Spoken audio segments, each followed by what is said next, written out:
ஆச்சி பாதாம் ட்ரிங்க். ஆச்சி பாதாம் ட்ரிங்க் ஒன்னு வாங்கினா ஒன்னு ஃப்ரீ. கன்னியாகுமரியில் உள்ள கிருஷ்ணா சுவாமி கோயிலில் மகா கும்பாபிஷேகம் இன்னும் சற்று நேரத்தில் நடைபெற இருக்கிறது. இது குறித்த கூடுதல் விவரங்களை செய்தியாளர் ரமேஷ்குமார் வழங்க கேட்கலாம். ரமேஷ்குமார், அங்கு அந்த கும்பாபிஷேகத்தில் எத்தனை பக்தர்கள் அங்கு பங்கெடுக்க இருக்கின்றனர்? அங்கு இருக்கக்கூடிய பக்தர்களினுடைய பக்தி கோஷம் என்னவாக இருக்கிறது? கனகதாரா, தற்பொழுது அந்த கும்பாபிஷேக பணி என்பது நடைபெற்றுக் கொண்டிருக்கிறது.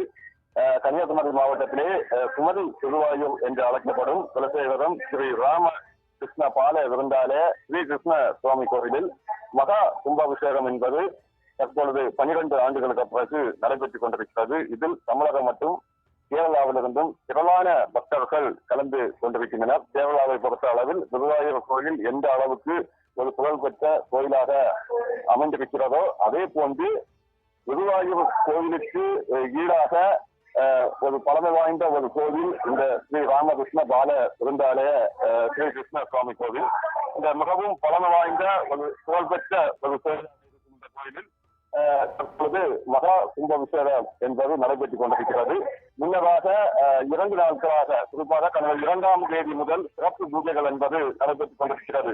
காலை மாலை வேளைகளில் சிறப்பு பூஜைகளும், அதே போன்று விஷ்ணு சகஸ்கர நாம பாராயணம், அதே போன்று கும்பாபிஷேக பூஜைகள் என்பது தொடர்ச்சியாக நடைபெற்றுக் கொண்டிருக்கின்றன. இடையிடையே அதே போன்று நாகரூப்பு, தீபாராதனை, அதே போன்று ஸ்ரீ ஆஞ்சநேய சகஸ்கர நாம பூஜை உள்ளிட்ட பல்வேறு பூஜைகள் என்பது சிறப்பு வாய்ந்த பூஜைகள் என்பது நடைபெற்றுக் கொண்டிருந்தன. இந்த நிலையில் தற்பொழுது இன்று காலை 10:55 மணிக்கு மேல் 12:30க்கு இந்த பூஜை என்பது நடத்த, கும்பாபிஷேகம் என்பது நடத்த தீர்மானிக்கப்பட்டு தற்பொழுது அந்த கும்பாபிஷேகம் என்பது நடைபெற்றுக் கொண்டிருக்கிறது.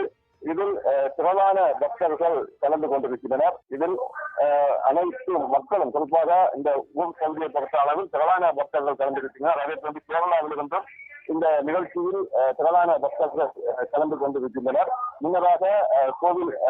முன்னதாக அந்த கும்ப நீர் என்பது பூஜை செய்யப்பட்டு அந்த கும்ப நீரை ஊர்வலமாக எடுத்து வரப்பட்டு அந்த கும்பாபிஷேகம் பணி என்பது நடைபெற்றுக் கொண்டிருக்கிறது. இந்த நிகழ்வில் ஏராளமான பக்தர்கள், குறிப்பாக சிறப்பு பூஜைகளும் நடைபெற்றுக் கொண்டிருக்கிறது. உலக மக்கள் நலம் பெறவும், அதே போன்று நோயற்று வாழவும், குடும்பங்கள் செழித்து நீடூழி வாழவும், நாட்டின் விவசாயம் செழிக்கவும், செல்வங்கள் செழிக்கவும், இயற்கை சீற்றங்கள் கட்டுப்படவும் உள்ளிட்ட அனைத்து உலக மக்களும் சுருக்கமாக அமைதியாக வாழ சிறப்பு பூஜைகளும் நடைபெற்றுக் கொண்டிருக்கிறது. திரளான பக்தர்கள் கலந்து கொண்டு தற்பொழுது தரிசனத்தில் கலந்திருக்கின்றனர். கனகதாரா,